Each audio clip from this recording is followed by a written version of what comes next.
এই জিনিসটা করতে হবে। এখানে ভিতরে অনেক এলিমেন্টস আছে কিন্তু সেগুলো ব্যবসায়ীরা বসে ঠিক করতে পারবে। কিন্তু রাজনৈতিক দল হিসেবে এনসিপি তার ব্যবসা করবে না।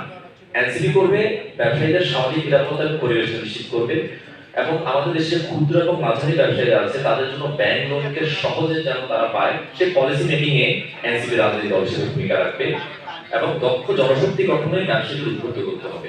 কারণ ব্যবসায়ীরা আমরা জানি আমাদের অনেক সময় লোকের দরকার হয় কিন্তু আমাদের দেশের ছেলেরা যে কেতাবি পড়ালেখাটা করে তারা কর্মক্ষেত্রে আসলে কিছুই পারে না, একটা ইনভয়েস তৈরি করতে পারে না, অনেকে একটা চেক লিখতে পারে না। তো এই যে প্রবলেম গুলো এগুলো তো আসলে দক্ষ জনশক্তি একটা আবিষ্কার সার্টিফিকেট দিয়ে বের করে দিলাম ও তো কিছুই জানে না।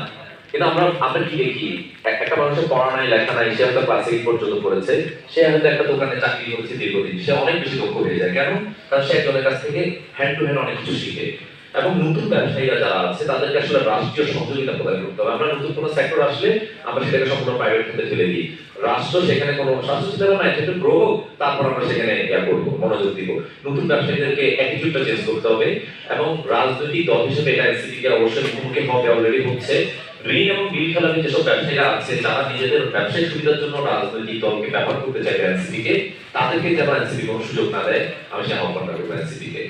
আমি আসলে অনেক কথা বললাম। আমি একটা সময় রাজনীতির সাথে অনেক যুক্ত ছিলাম। আমি একটা ছাত্র সংগঠনের বিশ্ববিদ্যালয় সভাপতি হিসেবে দায়িত্ব পালন করেছিলাম, ছাত্র দলের বিশ্ববিদ্যালয় সভাপতি ছিলাম।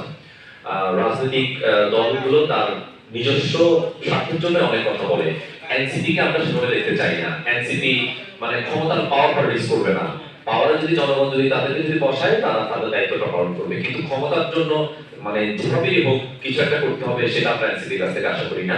এবং আমি যে কথাগুলো বললাম এগুলো এনসিপি যদি তাদের এজেন্ডাতে রাখে আমার মনে হয় বাংলাদেশের মানুষ এই যে রাষ্ট্র সংস্কারটাকে অনেক ভালোভাবে দেখতে পারবে। সবাইকে অসংখ্য ধন্যবাদ।